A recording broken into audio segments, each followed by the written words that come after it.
नमस्कार दोस्तों, स्वागत है आपका अपने YouTube channel focus on learning पर। इस वीडियो में मई 2025 की समसामयिकी क्रॉनिकल पत्रिका के सभी MCQ वाले प्रश्नों को कवर किया जाएगा। दोस्तों, यह वीडियो आगामी सभी परीक्षाओं के लिए बहुत ही इम्पॉर्टेंट होने वाला है, इसलिए आप लोग चाहे जिस एग्ज़ाम की तैयारी कर रहे हों, वीडियो के अंत तक जरूर बने रहें। पहला क्वेश्चन है, हाल ही में चर्चा में रहे यूक्लिड स्पेस दूरबीन का मुख्य उद्देश्य क्या है? तो इस दूरबीन का मुख्य उद्देश्य है ब्रह्मांड के विस्तार की गति को समझना और डार्क मैटर का अध्ययन करना है। यूक्लिड स्पेस मिशन यूरोपीय अंतरिक्ष एजेंसी का है। किस एजेंसी का? यूरोपीय अंतरिक्ष एजेंसी का यह मिशन है और इसे जुलाई 2023 में लॉन्च किया गया था। नेक्स्ट क्वेश्चन है, PM इंटर्नशिप योजना ऐप का उद्देश्य क्या है? तो PM इंटर्नशिप योजना ऐप का उद्देश्य इंटर्नशिप के लिए रजिस्ट्रेशन आसान बनाना है। इस ऐप को वित्त मंत्री निर्मला सीतारमण के द्वारा लॉन्च किया गया था। दोस्तों, PM इंटर्नशिप योजना बजट 2024-25 में लॉन्च की गई थी। कब? 2024-25 में। और इस योजना का औपचारिक उद्घाटन 3 अक्टूबर 2024 को किया गया था। इस योजना का लक्ष्य 5 सालों में 500 बड़ी कंपनियों में 1 करोड़ युवाओं को इंटर्नशिप के अवसर प्रदान करना है। नेक्स्ट क्वेश्चन है, हरमनप्रीत सिंह को कौन सा पुरस्कार मिला है? तो हरमनप्रीत सिंह को अर्जुन पुरस्कार मिला है। कौन सा पुरस्कार? अर्जुन पुरस्कार मिला है हरमनप्रीत सिंह को। नेक्स्ट क्वेश्चन है, 5G इनोवेशन हैकाथन 2025 का उद्देश्य क्या है? तो 5G इनोवेशन हैकाथन 2025 का उद्देश्य 5G तकनीक पर नए समाधान विकसित करना है। इसके तहत 17 मार्च को केंद्रीय दूरसंचार विभाग ने 5G इनोवेशन हैकाथन 2025 की घोषणा की थी और इस हैकाथन का उद्देश्य सामाजिक और औद्योगिक चुनौतियों के समाधान के लिए अभिनव 5G संचालित समाधानों के विकास में तेजी लाना है।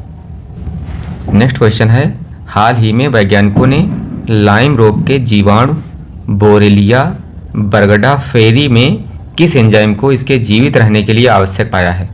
तो इस जीवाणु के जीवित रहने के लिए BBLDH एंजाइम आवश्यक माना गया है। नेक्स्ट क्वेश्चन है, हाल ही में संसद में प्रस्तुत वित्त विधेयक का मुख्य उद्देश्य क्या है? तो जो हाल ही में संसद में वित्त विधेयक प्रस्तुत किया गया है, इसका उद्देश्य कराधान और सरकारी व्यय को लागू करना है। नेक्स्ट, निम्नलिखित में से कौन सा विधेयक केवल लोकसभा में प्रस्तुत किया जा सकता है? तो धन विधेयक को केवल लोकसभा में प्रस्तुत किया जा सकता है। नेक्स्ट क्वेश्चन है, काला सागर के उत्तरी तट पर कौन से देश स्थित हैं? तो काला सागर के उत्तरी तट पर रूस और यूक्रेन देश स्थित हैं। अगर बात की जाए काला सागर के तट पर जो है कौन कौन से देश स्थित हैं, तो यूक्रेन और रूस के अलावा जॉर्जिया, तुर्की, बुल्गारिया और रोमानिया भी इसके तट पर स्थित हैं। काला सागर को यूक्सिन सागर के नाम से भी जाना जाता है। किस सागर के नाम से? यूक्सिन सागर के नाम से भी काला सागर को जाना जाता है।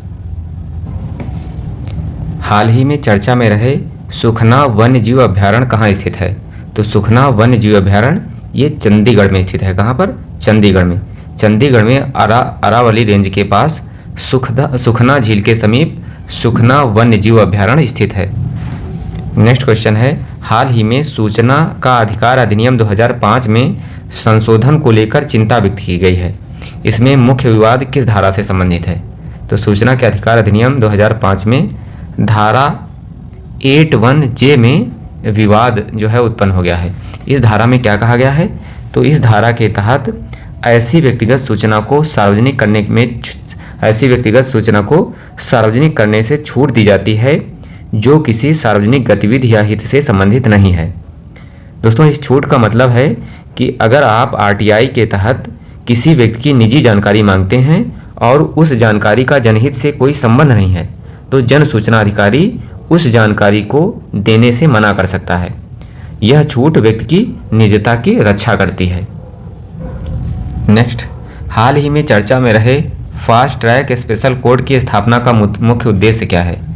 तो फास्ट ट्रैक स्पेशल कोर्ट की स्थापना का मुख्य उद्देश्य रेप और पोक्सो अधिनियम से जुड़े मामलों का शीघ्र निपटान करना है। नेक्स्ट क्वेश्चन, उत्पादन से जुड़ी प्रोत्साहन योजना से जुड़े किस प्रमुख उद्योग को सबसे अधिक लाभ हुआ है? तो प्रोत्साहन योजना से जुड़े इलेक्ट्रॉनिक्स और मोबाइल उद्योग को सबसे ज़्यादा लाभ हुआ है। किस उद्योग को? इलेक्ट्रॉनिक्स और मोबाइल निर्माण उद्योग को प्रोत्साहन योजना के तहत सबसे ज़्यादा लाभ हुआ है। दोस्तों, इस योजना को वर्ष 2020 में, कब? वर्ष 2020 में वाणिज्य और उद्योग मंत्रालय के तहत जारी किया गया था। इस योजना में वर्तमान समय में 14 क्षेत्र सम्मिलित हैं। कितने? 14 क्षेत्र सम्मिलित हैं। नेक्स्ट, हाल ही में संयुक्त राष्ट्र ने किस वर्ष को अंतर्राष्ट्रीय हिमनद संरक्षण वर्ष घोषित किया है? तो संयुक्त राष्ट्र ने वर्ष 2025 को अंतर्राष्ट्रीय हिमनद संरक्षण वर्ष घोषित किया है। नेक्स्ट क्वेश्चन, हाल ही में सुप्रीम कोर्ट ने चुनाव में मुफ्त सुविधाओं के बारे में क्या टिप्पणी की है?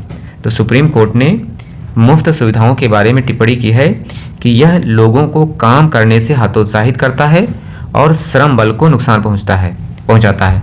अर्थात मुफ्त सुविधाएं लोगों की उत्पादक क्षमता को घटाती हैं और उनको आलसी बनाती हैं। हाल ही में चर्चा में रहे आफस्पा अधिनियम पहली बार कब लागू किया गया था? तो आफस्पा अधिनियम पहली बार वर्ष 1958 में लागू किया गया था और यह डिस्टर्ब क्षेत्रों पर लागू किया जाता है। न्यूयॉर्क घोषणा का मुख्य लक्ष्य क्या है?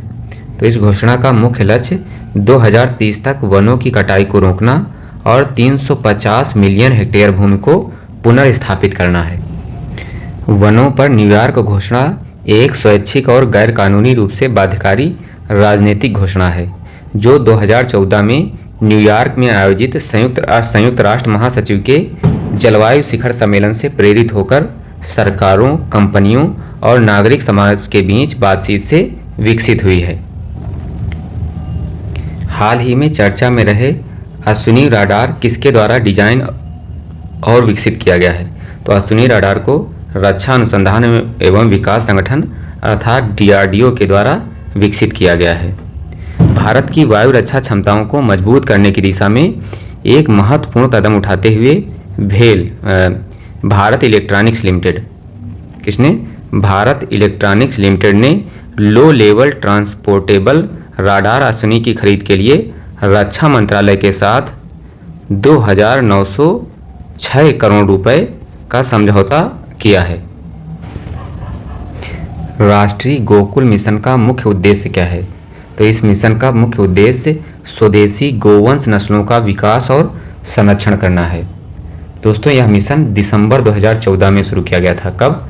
दिसंबर 2014 में राष्ट्रीय गोकुल मिशन प्रारंभ किया गया था।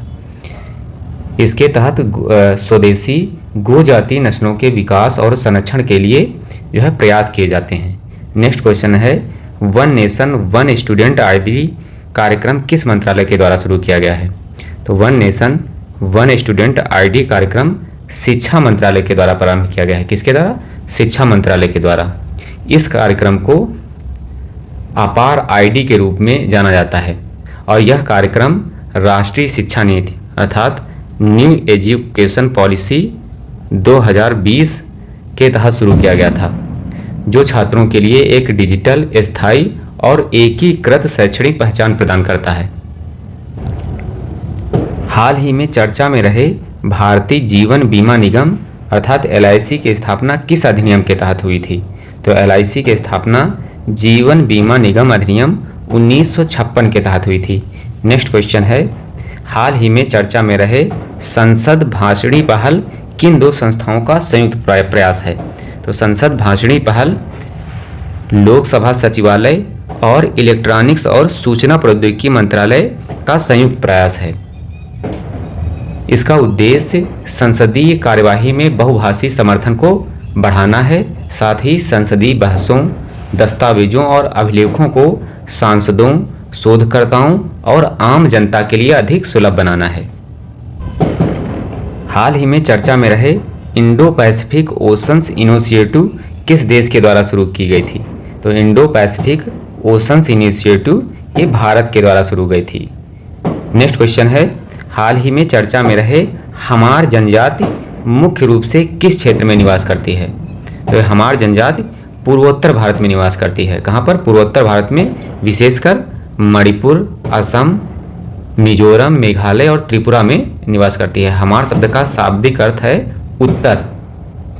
मणिपुर में ये चर्चा में क्यों थी? तो मणिपुर में हमार और जोमी लोगों के बीच झड़पों के बाद प्रतिबंध लगाए जाने के एक दिन बाद दोनों समुदाय के नेताओं अर्थात हमार और जोमी के नेताओं ने राज्य में शांति बहाल करने के लिए मिलकर काम करने पर सहमति व्यक्त की है, जिसके कारण हमार जनजाति चर्चा में थी।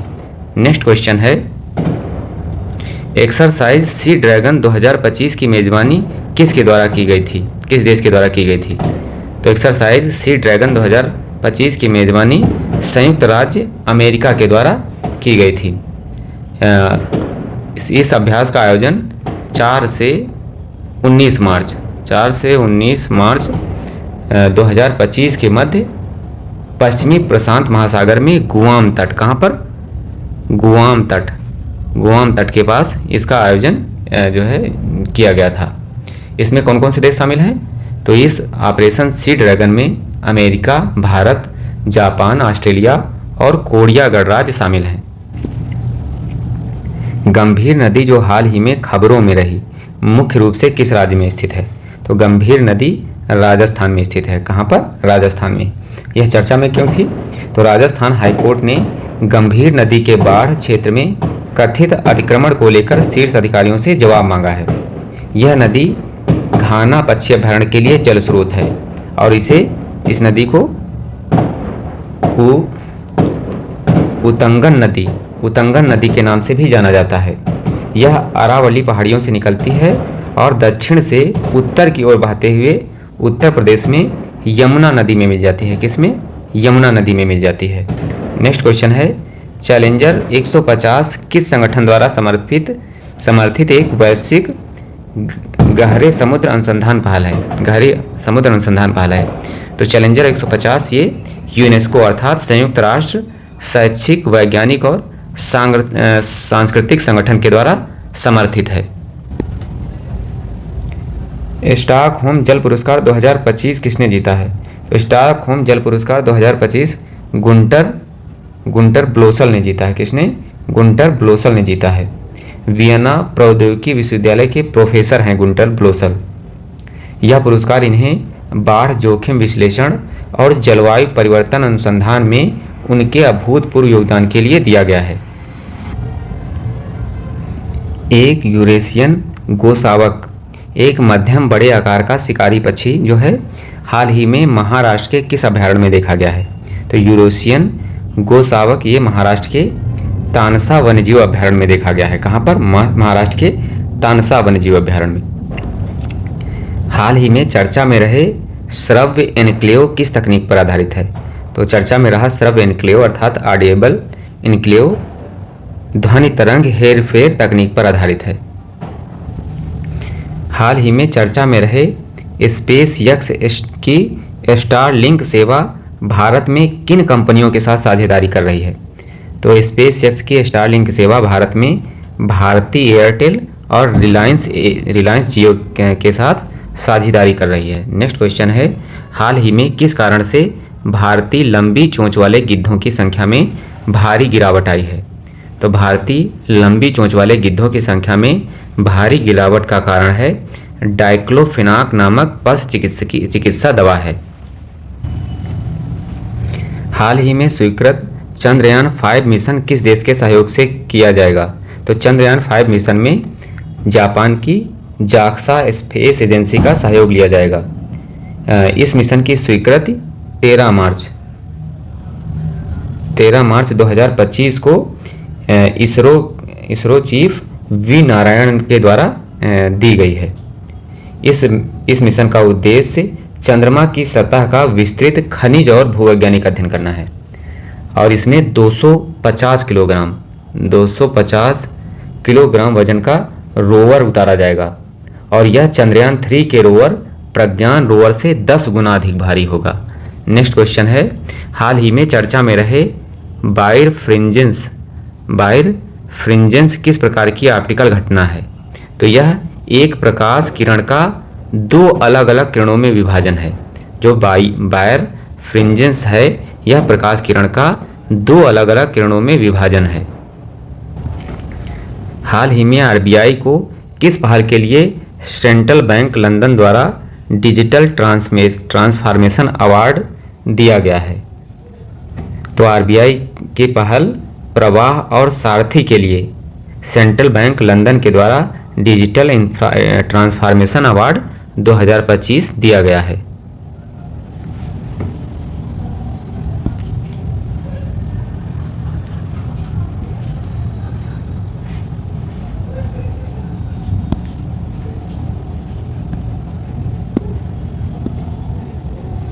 हाल ही में चर्चा में रहे फाइव आइज इंटेलिजेंस अलायंस का मुख्य उद्देश्य क्या है? तो फाइव आइज इंटेलिजेंस अलायंस का मुख्य उद्देश्य साइबर सुरक्षा और आतंकवाद के खिलाफ सहयोग करना है। इस अलायंस में 5 देश सम्मिलित हैं। कौन कौन से? तो पहला हो जाएगा यूएसए, दूसरा हो जाएगा यूके अर्थात यूनाइटेड किंगडम, तीसरा हो जाएगा कनाडा, चौथा हो जाएगा न्यूजीलैंड और पांचवा हो जाएगा ऑस्ट्रेलिया। ये 5 देश फाइव आइज इंटेलिजेंस अलायंस में शामिल हैं। नेक्स्ट क्वेश्चन है, हाल ही में चर्चा में रहे सब एक्यूट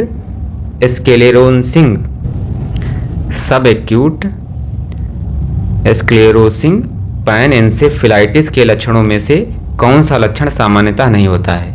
तो इसमें उच्च रक्तचाप का लक्षण नहीं पाया जाता है। इसमें जो लक्षण पाए जाते हैं वो है भूलने की बीमारी, मांसपेशियों में अकड़न और दौरे पड़ना। नेक्स्ट क्वेश्चन है, हाल ही में चर्चा में रहे आईएनएस इम्फाल की विशेषताएं क्या है? तो इसकी विशेषताएं यह है कि यह 164 मीटर लंबा और 7500 टन से अधिक वजन वाला विध्वंसक पोत है। इसे भारतीय नौसेना का एक डिस्ट्रॉयर कहा जाता है जो प्रोजेक्ट 15B के तहत विकसित किया गया है। नेक्स्ट, कौन सा देश फाइव आइज इंटेलिजेंस अलायंस का सदस्य नहीं है? तो इसका भारत सदस्य नहीं है। और इसमें जो 5 सदस्य देश हैं उसमें तो पहला अमेरिका हो गया, दूसरा कनाडा, तीसरा ऑस्ट्रेलिया, चौथा हो जाएगा न्यूजीलैंड और पांचवा कौन हो जाएगा? पांचवा हो जाएगा यूके। हाल ही में चर्चा में रहे पार्कर सोलर प्रोब के माध्यम से सूर्य के अध्ययन का प्रमुख उद्देश्य क्या है? तो पार्कर सोलर प्रोब के माध्यम से सूर्य के अध्ययन का उद्देश्य सूर्य के कोरोना और सौर पवन की प्रकृति को समझना है। पार्कर सोलर प्रोब नासा का अंतरिक्ष यान है। किसका? नासा का। यह नासा का अंतरिक्ष यान है जो सूर्य के वातावरण का अध्ययन करने के लिए डिजाइन किया गया है। नेक्स्ट क्वेश्चन है, हाल ही में चर्चा में रहे international treaty on plant genetic resources for food and agriculture को कब अपनाया गया? तो इस ट्रीटी को वर्ष 2001 में अपनाया गया था। नेक्स्ट क्वेश्चन है, हाल ही में चर्चा में रहे न्यूजीलैंड के दक्षिणी द्वीप पर स्थित सबसे ऊंचा पर्वत कौन सा है? तो न्यूजीलैंड के दक्षिणी द्वीप पर स्थित सबसे ऊंचा पर्वत माउंट कुक है। इसे एवो रॉकी नाम से भी जाना जाता है। किस नाम से? एवो रॉकी नाम से भी जाना जाता है और यह माओरी भाषा में नाम है। यह न्यूजीलैंड का सबसे ऊंचा पर्वत है। कहाँ का? न्यूजीलैंड का सबसे ऊंचा पर्वत माउंट कुक है। नेक्स्ट क्वेश्चन है, हाल ही में चर्चा में रहे गोल्डन डोम प्रणाली की प्रमुख विशेषताएं क्या है? तो इस प्रणाली के प्रमुख विशेषता यह एक बहुस्तरीय रक्षा प्रणाली है जिसमें अंतरिक्ष आधारित सेंसर और उन्नत इंटरसेप्टर शामिल हैं। गोल्डन डोम प्रणाली एक अमेरिकी राष्ट्रीय मिसाइल रक्षा कार्यक्रम है। ये किसका मिसाइल रक्षा कार्यक्रम है? अमेरिका का। और इसे इजराइल के आयरन डोम से प्रेरित होकर बनाया जा रहा है। हाल ही में गेमिंग उद्योग के लिए किस प्रकार के कर ढांचे की सिफारिश की गई है? तो गेमिंग उद्योग के लिए गेमिंग को मनोरंजन और कौशल आधारित उद्योगों के रूप में पहचाना जाएगा। नेक्स्ट क्वेश्चन है, हाल ही में भारत सरकार ने किस विधेयक को लोकसभा में पेश किया है जो देश की इमिग्रेशन प्रणाली में व्यापक बदलाव लाने का प्रयास करता है? तो इस विधेयक का नाम है अप्रवासन और विदेशी विधेयक 2025। नेक्स्ट क्वेश्चन है, हाल ही में चर्चा में रहे बलूचिस्तान लिबरेशन आर्मी किस प्रकार का संगठन है? तो बलूचिस्तान लिबरेशन आर्मी यह एक बलूच राष्ट्रवादी संगठन है। दोस्तों वीडियो पसंद आ रहा हो तो वीडियो को लाइक करें, चैनल को सब्सक्राइब करें और वीडियो को दोस्तों के साथ भी शेयर करें। निम्नलिखित में कौन सी योजना ग्रामीण आवास विकास को बढ़ावा देती है? तो प्रधानमंत्री आवास योजना ग्रामीण, ये ग्रामीण विकास को बढ़ावा देती है। दोस्तों इस योजना को वर्ष 2016 में, कब? 2016 में प्रधानमंत्री नरेंद्र मोदी के द्वारा लॉन्च किया गया था। इसके पहले इस योजना का नाम जो है इंदिरा आवास योजना था। इस योजना का लक्ष्य 2024 तक ग्रामीण भारत में सभी को पक्के घर प्रदान करना है। कब? 2024 तक ग्रामीण क्षेत्रों में सभी को आवास प्रदान करना है। नेक्स्ट क्वेश्चन है, हाल ही में चर्चा में रहे रायसीना डायलॉग्स किसके द्वारा आयोजित किया जाता है? तो Raisina Dialogue Observer Research Foundation और विदेश मंत्रालय भारत सरकार मिलकर आयोजित करते हैं। दोस्तों वर्ष 2025 में इस डायलॉग का 10वां संस्करण आयोजित किया गया। कहाँ पर? दिल्ली में। और इसमें न्यूजीलैंड के प्रधानमंत्री क्रिस्टोफर लक्सन, कौन? न्यूजीलैंड के प्रधानमंत्री क्रिस्टोफर लक्सन मुख्य अतिथि थे। और रायसीना डायलॉग 2025 की जो थीम थी उसका नाम है Kalachakra, people, peace and planet. Kalachakra, people, peace and planet. Next question है, हॉर्मुज जल डमरू मध्य किन दो जल निकायों को जोड़ता है? तो हॉर्मुज जल डमरू मध्य फारस की खाड़ी और ओमान की खाड़ी को जोड़ता है। नेक्स्ट क्वेश्चन है, हाल ही में खबरों में रहा सीथिया रोजमेलेंसिस क्या है? तो सीथिया रोजमेलेंसिस मीठे पानी के शैवाल की नई प्रजाति है। हाल ही में चर्चा में रहे कुकी जनजाति के लोग किस क्षेत्र में मूल रूप से निवास करते हैं? तो कुकी जनजाति के लोग ये उत्तर पूर्वी भारत, म्यांमार और बांग्लादेश में निवास करते हैं। नेक्स्ट क्वेश्चन है, हाल ही में चर्चा में रहे कुकी विद्रोह का मुख्य कारण क्या था? तो कुकी विद्रोह का मुख्य कारण ब्रिटिश साम्राज्य के खिलाफ स्वतंत्रता की मांग करना था। कुकी विद्रोह 1917 से 1919 के मध्य जो है चला था। नेक्स्ट, हाल ही में चर्चा में रहे आईएनएस इम्फाल किस परियोजना के तहत निर्मित है?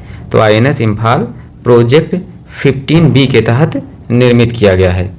नेक्स्ट क्वेश्चन है, साइबर अपराध डेटा साझाकरण और विश्लेषण के लिए कानून प्रवर्तन एजेंसियों के लिए डिजाइन किए गए समन्वय मंच को किस मंत्रालय के द्वारा लॉन्च किया गया है? तो समन्वय मंच गृह मंत्रालय के द्वारा लॉन्च किया गया है। विश्व वायु गुणवत्ता रिपोर्ट किस संगठन के द्वारा प्रकाशित की जाती है? तो विश्व वायु गुणवत्ता रिपोर्ट IQ एयर संगठन के द्वारा प्रकाशित की जाती है। क्वेश्चन नंबर 56, हाल ही में संयुक्त राष्ट्र द्वारा हैमर्स क्लोज्ड पदक किसे मरणोपरांत प्रदान किया गया है? तो हैमर्स क्लोज्ड पदक ये मरणोपरांत समवाला राम बिश्नोई और शिशुपाल सिंह को प्रदान किया गया है। किसे? समवाला राम बिश्नोई और शिशुपाल सिंह। हाल ही में चर्चा में रही निप्रो नदी यूक्रेन में किस महत्वपूर्ण भौगोलिक विशेषता का प्रतिनिधित्व करती है? तो निप्रो नदी यूक्रेन को विभाजित करने वाली एक प्राकृतिक विभाजक का कार्य करती है। नेक्स्ट क्वेश्चन है, हाल ही में चर्चा में रही अंटार्कटिक सरकमपोलर करंट की गति में कमी का मुख्य कारण क्या है? तो अंटार्कटिक सरकमपोलर करंट की गति में कमी का मुख्य कारण ग्रीन हाउस गैसों का उत्सर्जन बताया गया है। नेक्स्ट, हाल ही में चर्चा में रही ग्लोबल थर्मोहेलिन सर्कुलेशन का मुख्य कार्य क्या है? तो ग्लोबल थर्मोहेलिन सर्कुलेशन का मुख्य कार्य पृथ्वी की जलवायु को नियंत्रित करना है। किसको? पृथ्वी की जलवायु को नियंत्रित करना है। नेक्स्ट क्वेश्चन है, भारत की पहली वाणिज्यिक सेमीकंडक्टर फैब यूनिट कहाँ स्थापित की जा रही है? तो भारत की पहली वाणिज्यिक semiconductor fab unit Dholera Gujarat में स्थापित की जा रही। कहाँ पर? धोलेरा गुजरात में। हाल ही में भारतीय रिजर्व बैंक ने बैंकिंग प्रणाली में तरलता की कमी को दूर करने के लिए कौन से उपाय किए हैं? तो भारतीय रिजर्व बैंक ने बैंकिंग प्रणाली में तरलता की कमी को दूर करने के लिए ओपन मार्केट ऑपरेशंस और US डॉलर, इंडियन नेशनल रुपी बाय सेल स्वैप नीलामी उपाय जो है किए हैं। नेक्स्ट क्वेश्चन है, हाल ही में चर्चा में रहे न्यायाधिकरण को संविधान के किस संशोधन अधिनियम के द्वारा जोड़ा गया है? तो न्यायाधिकरण को संविधान के 42वें संशोधन अधिनियम के द्वारा जोड़ा गया है। भारत सरकार ने एआई सुरक्षा के लिए किस मिशन के तहत एआई सेफ्टी इंस्टीट्यूट की स्थापना की है? तो भारत सरकार ने एआई सुरक्षा के लिए इंडिया एआई मिशन के तहत एआई सेफ्टी इंस्टीट्यूट की स्थापना की है। नेक्स्ट क्वेश्चन है, हाल ही में चर्चा में रहे एनबीएफसीज को कौन नियंत्रित करता है? तो एनबीएफसीज को कारपोरेट मामलों का मंत्रालय और आरबीआई ये दोनों मिलकर करते हैं। एनबीएफसी का फुल फॉर्म होता है non banking financial corporations, non banking financial companies. केंद्र सरकार ने सांसदों और पूर्व सांसदों के वेतन भत्ते और पेंशन में कितने प्रतिशत की वृद्धि की है? तो केंद्र सरकार ने सांसदों पूर्व सांसदों के वेतन भत्ते में 24% की वृद्धि की है। नेक्स्ट क्वेश्चन है, हाल ही में किसने राष्ट्रीय ई विधान एप्लीकेशन को लागू करने के लिए त्रिपक्षीय समझौता ज्ञापन पर हस्ताक्षर किए हैं?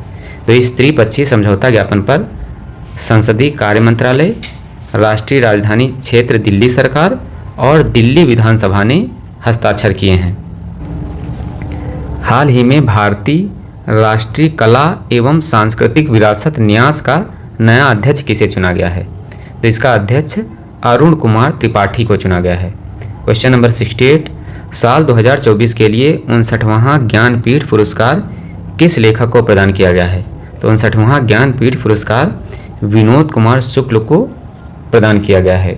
विनोद कुमार शुक्ल छत्तीसगढ़ से पहले साहित्यकार और हिंदी के 12वें लेखक हैं जिन्हें ज्ञानपीठ पुरस्कार मिल चुका है। भारतीय बीमा विनियामक एवं विकास प्राधिकरण ने हाल ही में किस समिति में 5 नए सदस्यों की नियुक्ति की है? तो भारतीय बीमा विनियामक एवं विकास प्राधिकरण ने बीमा सलाहकार समिति में 5 नए सदस्यों की नियुक्ति की है। क्वेश्चन नंबर 70 इसमें है, चर्चा में रहे अरबी गोंद का मुख्य उत्पादक देश कौन सा है? तो अरबी गोंद का मुख्य उत्पादक देश सूडान है। कौन सा देश? सूडान। नेक्स्ट, स्वदेश दर्शन योजना किस मंत्रालय द्वारा शुरू की गई थी? तो स्वदेश दर्शन योजना पर्यटन मंत्रालय के द्वारा शुरू की गई थी। किसके द्वारा? पर्यटन मंत्रालय के द्वारा। लोक लेखा समिति ने स्वदेश दर्शन योजना के कमजोर क्रियान्वयन को लेकर केंद्रीय पर्यटन मंत्रालय की आलोचना की है। यह योजना 2015 कब? वर्ष 2015 में पर्यटन मंत्रालय के द्वारा शुरू की गई थी और यह 100% केंद्र सरकार द्वारा वित्त पोषित योजना है। किस संगठन ने संयुक्त राष्ट्र विश्व जल विकास रिपोर्ट 2025 प्रकाशित की है? तो इस रिपोर्ट को यूनेस्को अर्थात संयुक्त राष्ट्र शैक्षिक, वैज्ञानिक और सांस्कृतिक संगठन के द्वारा प्रकाशित किया गया है। नेक्स्ट क्वेश्चन है, हाल ही में चर्चा में रहे सेलेनियम का मुख्य स्रोत क्या है? तो सेलेनियम का मुख्य स्रोत धातु सल्फाइड अयस्क परिशोधन है। डीएनए के अल्ट्रा कंजर्व्ड एलिमेंट्स क्या होते हैं? तो डीएनए के अल्ट्रा कंजर्व्ड एलिमेंट्स स्थिर रहने वाले डीएनए खंड होते हैं। नेक्स्ट क्वेश्चन है, हाल ही में चर्चा में रहे कुर्द समुदाय का मुख्य रूप से किस क्षेत्र में निवास करता है? तो कुर्द समुदाय के लोग मुख्यतः ईरान, इराक, सीरिया और तुर्की में पाए जाते हैं। अप्रैल 2025 में भारत के साथ एआई के नामक समुद्री अभ्यास की सह मेजबानी कौन सा देश कर रहा है? तो इस युद्धाभ्यास की सह मेजबानी तंजानिया के द्वारा की जा रही है। किसके द्वारा? तंजानिया के द्वारा। अफ्रीकी क्षेत्र में अपनी सैन्य पहुंच के लिए भारत ने अप्रैल 2025 में हिंद महासागर में अफ्रीकी देश तंजानिया के साथ मिलकर एकीमे नामक समुद्री अभ्यास की सह मेजबानी की है। नेक्स्ट क्वेश्चन है, मार्च 2025 में किस राज्य सरकार ने मानव अंगों और ऊतकों के प्रत्यारोपण अधिनियम को अपनाया है? तो इस अधिनियम को तेलंगाना सरकार के द्वारा अपनाया गया है। नेक्स्ट क्वेश्चन है, नागार्जुन सागर श्रीशैलम टाइगर रिजर्व किस राज्य में स्थित है? तो नागार्जुन सागर श्रीशैलम टाइगर रिजर्व आंध्र प्रदेश में स्थित है। कहाँ पर? Andhra Pradesh. Billie Jean King cup Asia Oceania group 1 tennis tournament की मेजबानी कौन सा भारतीय शहर कर रहा है? तो इसकी मेजबानी पुणे के द्वारा की जा रही है। नेक्स्ट क्वेश्चन है, हक्की पिक्की जनजाति मुख्य रूप से किस राज्य में पाई जाती है? तो हक्की पिक्की जनजाति मुख्य रूप से कर्नाटक में पाई जाती है। कहाँ पर? कर्नाटक में। नेक्स्ट है, राजीव युवा विकासम योजना किस राज्य सरकार के द्वारा शुरू की गई है? तो राजीव युवा विकासम योजना तेलंगाना सरकार के द्वारा शुरू की गई।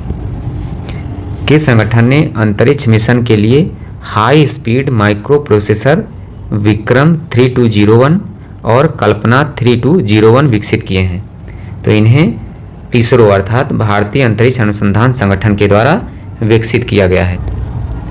महाराष्ट्र सरकार ने छत्रपति शिवाजी महाराज के पहले मंदिर का उद्घाटन किस जिले में किया है? तो महाराष्ट्र सरकार ने थाड़े में छत्रपति शिवाजी महाराज के पहले मंदिर का उद्घाटन किया है। नेक्स्ट क्वेश्चन है, हाल ही में राजस्थान के किस टाइगर रिजर्व में एक दुर्लभ कैराकल देखा गया है? तो राजस्थान के मुकंदरा हिल्स टाइगर रिजर्व में दुर्लभ कैराकल देखा गया है। नेक्स्ट क्वेश्चन है, कांगेर वैली नेशनल पार्क किस राज्य में स्थित है? तो कांगेर वैली नेशनल पार्क ये छत्तीसगढ़ में स्थित है। कहाँ पर? छत्तीसगढ़ में। किस राज्य सरकार ने भारत की पहली उद्योग आधारित डिजिटल डिटॉक्स पहल बियॉन्ड स्क्रीन शुरू की है?